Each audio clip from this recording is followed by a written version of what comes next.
Hello Libra, welcome to Aries season. This is your embodied astrology horoscope for March 20th through April 20th in 2025. My name is Renee. This is a general reading for all Libra identified folks out there. That includes sun, rising, and moon signs in Libra. Everybody has Libra in their chart, so if you know what house Libra rules for you, or if you know of any natal planets or points that you have in Libra, you can always listen for those themes with this reading and take what works and leave the rest.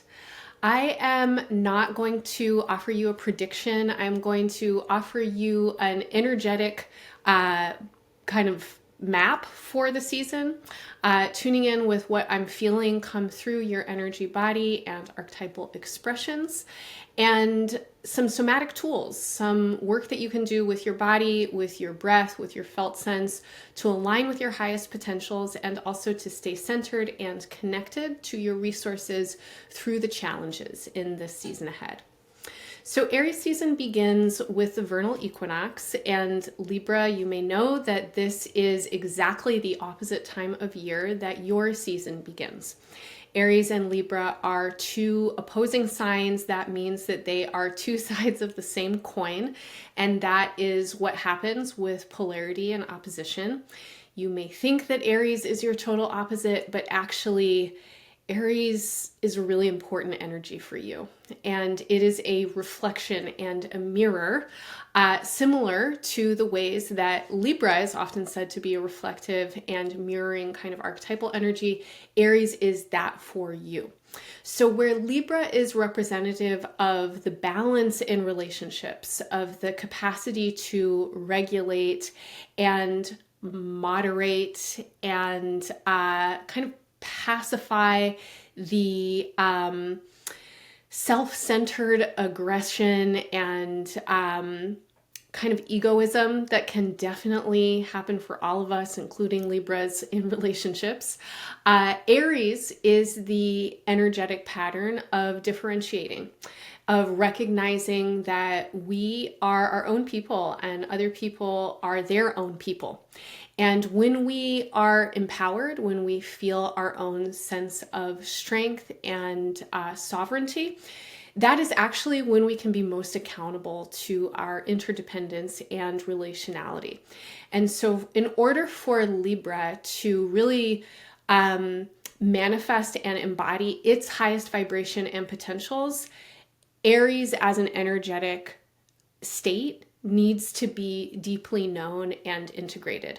If Libra is imbalanced, we fall into the traps of constant people pleasing. We become very indecisive. We can lose track with the truth of our own authentic needs and desires, or sometimes those needs and desires can become really suppressed. It might not be mysterious to us what they are, but we may feel inhibited and unable to express them, and that can then manifest as all kinds of funky stuff in our relationships, like resentment and passive aggression and kind of like undermining superficial behaviors. So it's really important that you practice engaging with Aries energy in ways that help you as a Libra really embody your own gifts and potentials in the Libran ways. So before we get into the kind of energetic pattern for Aries season and what's coming up through its span, let's tune in with Aries and Libra in our bodies. So through the language of medical and embodied astrology, Aries and Libra can be found in all of our bodies, in our heads and in our backs. The sign of Aries governs the brain and the face and the eyes and the nose. And when we are strongly in our Aries energies, we are often in our heads. And it is something that you might read or come across at some point about Aries, is they can be hot-headed. And the Aries energetic pattern is about differentiation and individualization. And so the me, myself, and I-ness that we all get to feel throughout our lives is Aries as an energetic imprint. So when you imagine a time when you felt a very strong sense of your me, myself, and I, and this can definitely be times when you really want something or when you don't want something. So when our sense of passion and desire get ignited, or when we feel threatened or defensive or for some reason repelling, that sense of individuality can get really strong. If you imagine that kind of feeling for yourself, you might feel how there's a natural centering and forward momentum into the face and into the head. And oftentimes what happens is our eyes get really focused and engaged. We might even harden our eyes or narrow our vision. Now, contrary to that, Libra's energetic pattern manifests in the back body, and particularly around the kidneys and the adrenal glands. Your kidneys are about the height of your belly button in your back. And if you take your hands to your back and you kind of feel the curve of your low back, your kidneys are around your bottom ribs and low back area. You have, some people just have one. So you have one or two kidneys. You may have had one removed. They're little kidney bean shaped organs. And just on top of them are your adrenal glands. And your adrenal glands, of course, produce adrenaline, but they also produce other hormones that have to do with regulating your metabolism and balancing your energy body. So if you cross your arms behind your back, or if it's comfortable for your shoulders, you can take your palms to your low back. You can actually start to direct your breath into your back body. And for everybody, breathing into the Libra parts of the body can be pacifying, balancing, calming, and cooling, especially when our Aries parts get really activated and energized. So if we are in spaces of heightened conflict or experiencing threat, or if we're really excited and jazzed about something or kind of passionate about it, sometimes this can lead to a sense of urgency or hastiness. And so whether it's pleasurable or not, Aries energy can kind of take us out of our body and into our heads. And if that's the thing that's happening, breathing into our backs, letting breath wrap around that whole kidney region, extending into the sides, and kind of even feeling that your breath can like puff up the area in your back, can help calm your mind and relax your brain. And Aries as a kind of energetic pattern is represented often by the spark of match, the spark that lights the fire, and fire energy moves up and out. And air, Libra energy, can definitely help circulate the heat of the fire. But we want to bring in water and earth to help balance all that up and out. And so as you exhale, you might even try elongating your exhales and focusing on a downward kind of flow, remembering the earth below you. All right, so this kind of energetic awareness could serve you really well, not just in the course of Aries season, my Libra friends, but throughout 2025 into 2026, and actually over the next 13 years or so. Because in Aries season this year, the outer planet Neptune is entering Aries, and it will be there until 2038. Now it's going to go back and forth. In 2025, it will retrograde back into Pisces, but by early 2026, it will take up long-term residence in your opposite sign. And that is a cycle that begins this season. Saturn will also be entering Aries, and we have two retrogrades happening, Mercury and Venus. Venus is your ruling planet, so definitely important to note where Venus is all the time. Mercury and Venus are starting off the season in Aries. They are retrograding back to Pisces. They'll be moving back to Aries later in Aries season and Taurus season. And really, this period of time has so much movement between Aries and Pisces. So this practice that I just gave you is a medicinal healing practice for you, hopefully, to work with. Again, not just in this season, but throughout this year and into the coming future, especially in the following circumstances. 1, relationships. Any kind of relationships, partners, lovers, friends, family. Definitely people who you're not friends with. That could include your frenemies and your open enemies, your work relationships, and any kind of relationships where there's power differential or authority dynamics at play. Inside of your relationships, your work as a Libra is always to seek balance. And sometimes you are out of balance in your own self, and sometimes other people get out of balance. And when other people get out of balance, Libra, your tendency can be to try and regulate them, which can then lead to more imbalance for you sometimes. And it's this funny thing about how Libras are also kind of like Aries, because you're these flip sides of the coin. Everybody talks about Libras as the peacemakers. Libras can actually be really controlling. and part of what brings up your controlling nature is when you experience and perceive imbalance in others. And this can create a kind of rigidity sometimes in you. So relationships, when relationships get heightened, when there's any kind of sense of threat, conflict, also passion, excitement, urgency, hastiness coming in your relationships. If there's unknown, right, power differentials, any ways that you might be feeling insecure or uncertain about the attachment or your, who might be perceiving you or what they are perceiving. Calming yourself, breathing into your back body, and feeling the balance between your front and back can really help you stay centered, internally regulated, and connected with your own inner truth, while you also stay connected with whomever it is that you are relating with.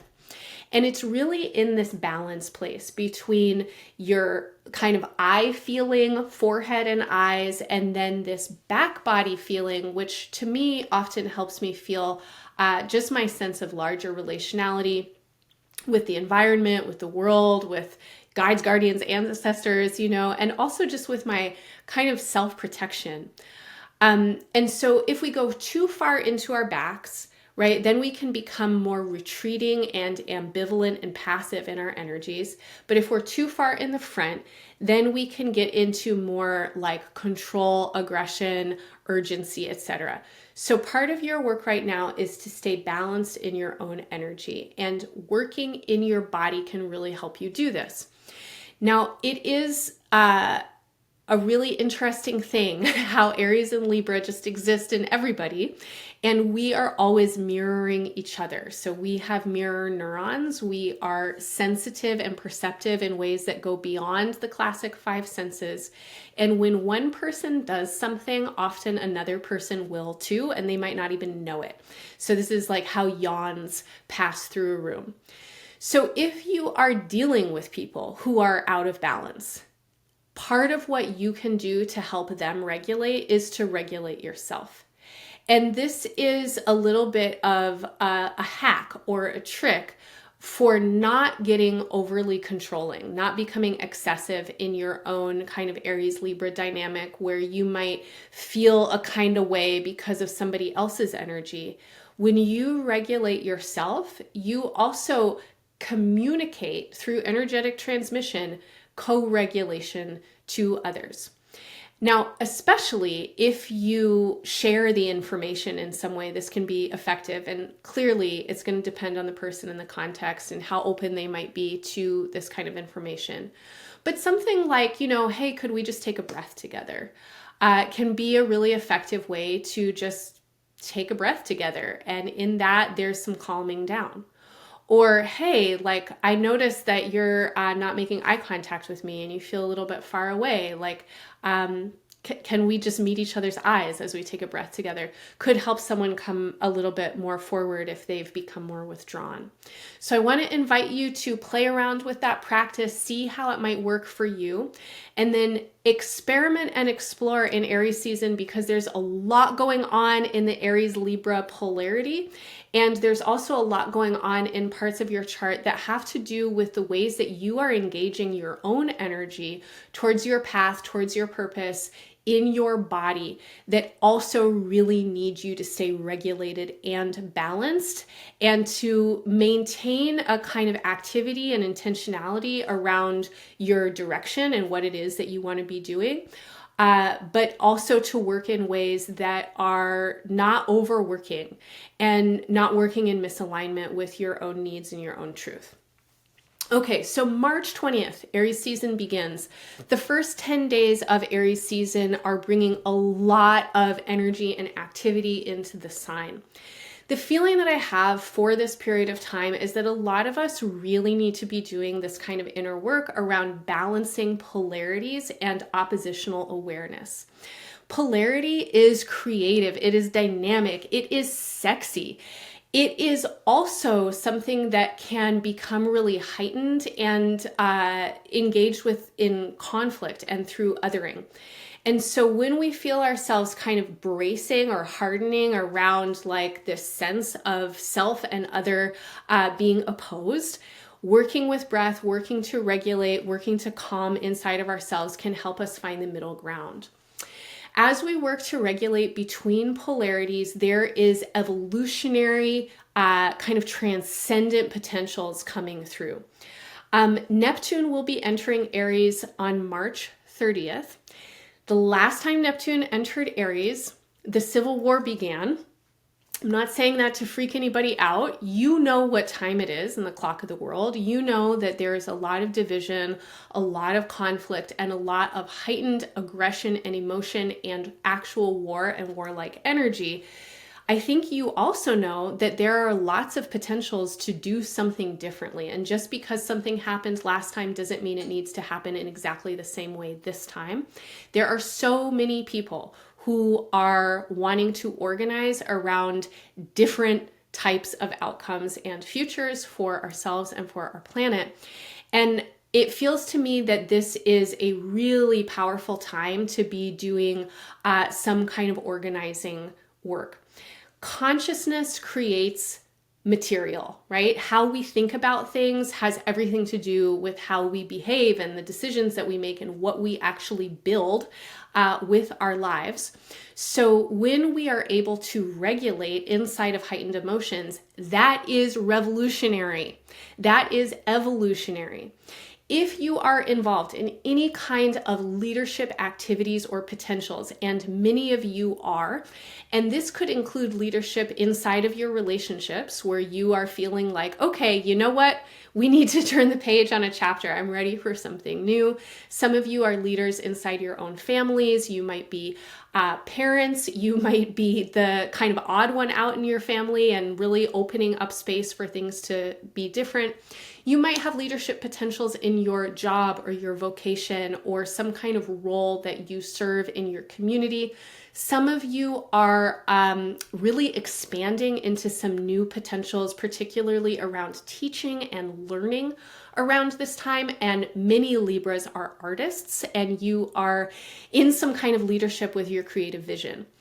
So however you might be feeling your own capacity for leadership, and this can be large or small, I want to say that the revolution right now is in our capacities to co-regulate and not other.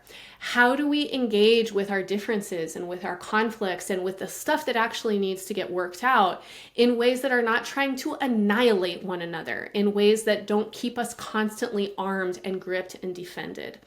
I think that many of you have some sense of how you can work with this in more playful, exploratory, relational kinds of ways. And if that pings anything for you, let me know in the comments. I want to know what you are working on. On March 29th, we have a new moon and solar eclipse in Aries. It's going to be at 9 degrees. If your Libra placements are close to 9 degrees, you really want to pay attention to this eclipse. Regardless of where your placements are, if you know them, definitely pay attention to this eclipse. It is the last eclipse in a series of eclipses that began in 2023 that have been happening in the Libra Aries polarity. Think back to 2023. Over the course of the last 2 years, I want to say that your relationships have gone through some major changes. Many of you have been called to the task of being your boldest, best self in your relationships. Some of you have been in what memes might call your villain era. I don't know if you've seen those memes, but it's like, I'm saying no now, and it's my villain era. And so it kind of feels like that for a lot of you, that you are really ready to let go of what I'm going to say is excess or undeveloped, unconscious Libra energy that is not serving you. So where you're mired up in the muck of people pleasing, where you know what you want, but then you become really indecisive because you also know what other people want and you're trying to meet everybody's needs all at the same time. These kinds of attitudes and behaviors just simply aren't working for you. You are learning that when you take the risk to be yourself, even if that means there's difference, even if that means there might be some conflict or someone might be disappointed, ultimately, it's better for everybody. Because what happens when we're dishonest, when we don't speak up, when we get caught up in the, oh, well, if you want this, then maybe I could, da da da. What happens then is that the relationships don't actually grow. They get kind of stuck and stunted and stagnant in places where people are trying to stay safe, but no one's actually being honest. And I think that a lot of you have really been feeling the need to be radically honest. And this means radically honest with yourself about what it is that you want, and also radically honest with others, which requires courage. And it also requires a kind of internal care and regulation so that you can communicate it in ways that allow for growth. So this is not the kind of, well, I've figured out my inner truth and it's this, bitch. Like, it's not that kind of forceful imposition of, what's true for you needs to therefore then be the end all be all for everybody. No, you understand that people can be different and that there may be times when we need to differentiate and we do different things or grow in different ways. And that is a-okay.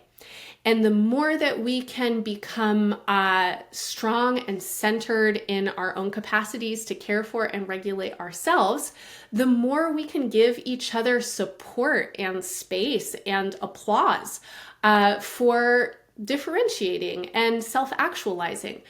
And ultimately, these are the biggest gifts that we can give to our lives and communities.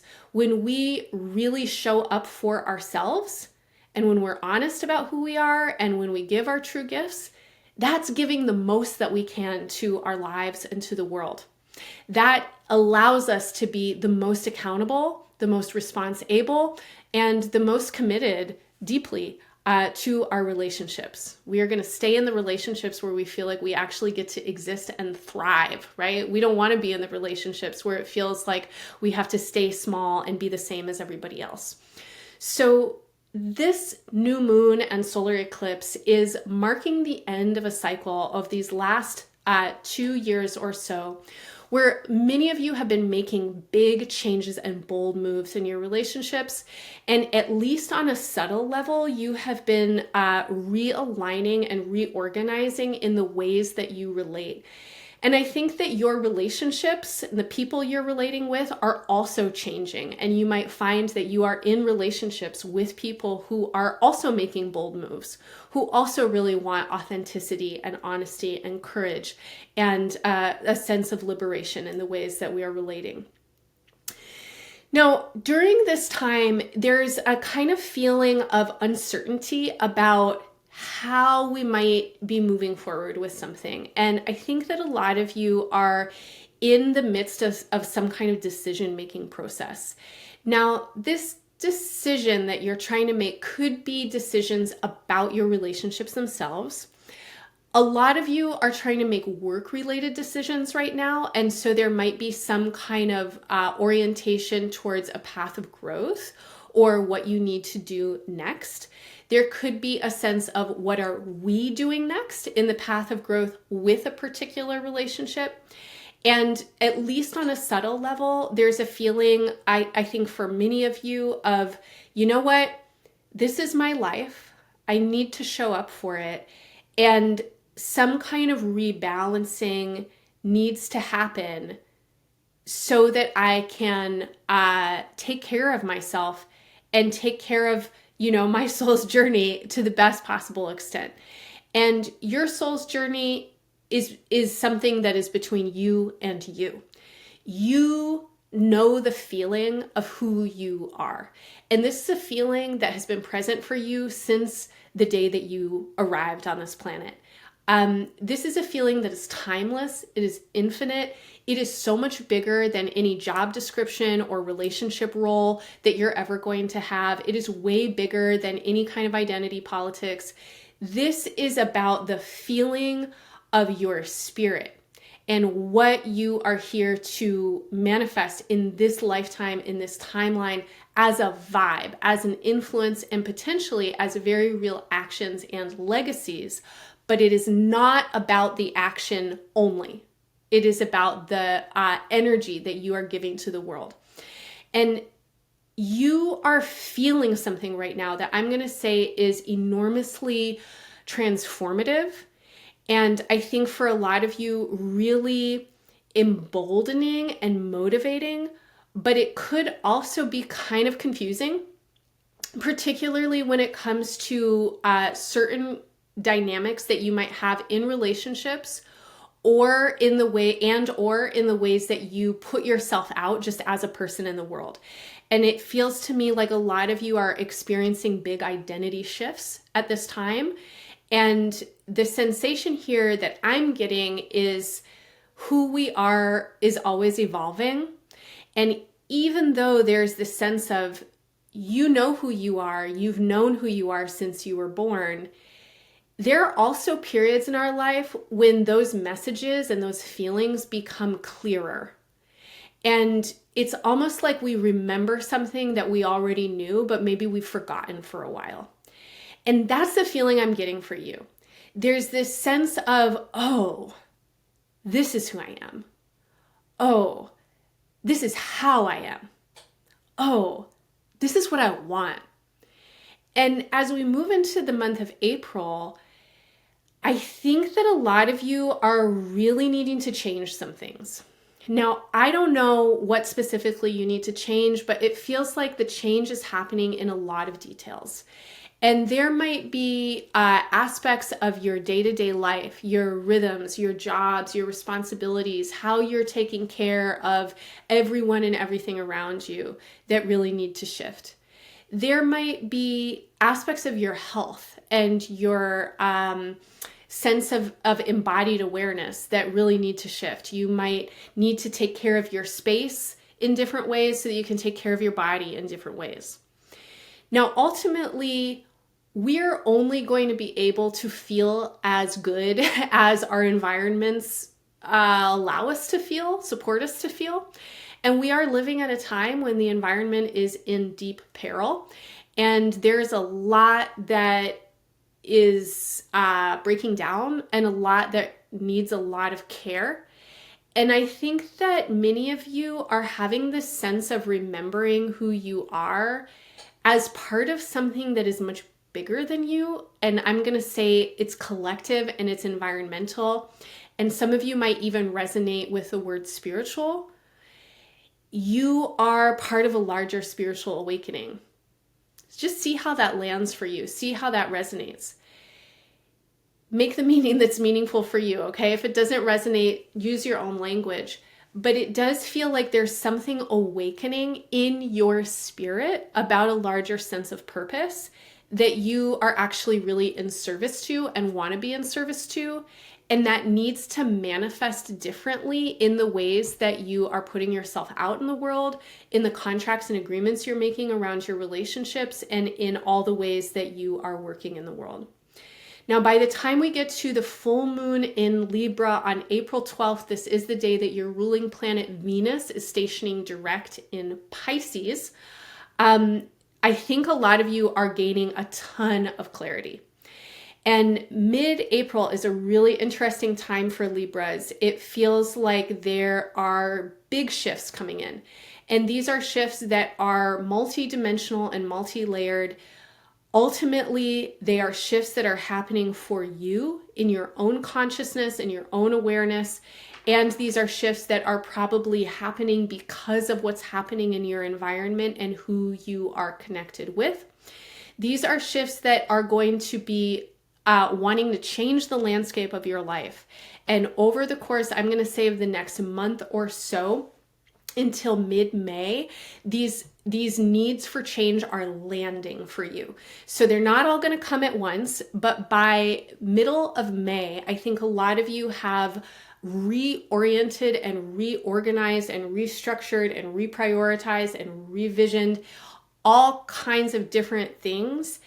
And it's so important that you pay attention to what you're noticing in mid-April around this full moon, because a lot of clarity is coming through.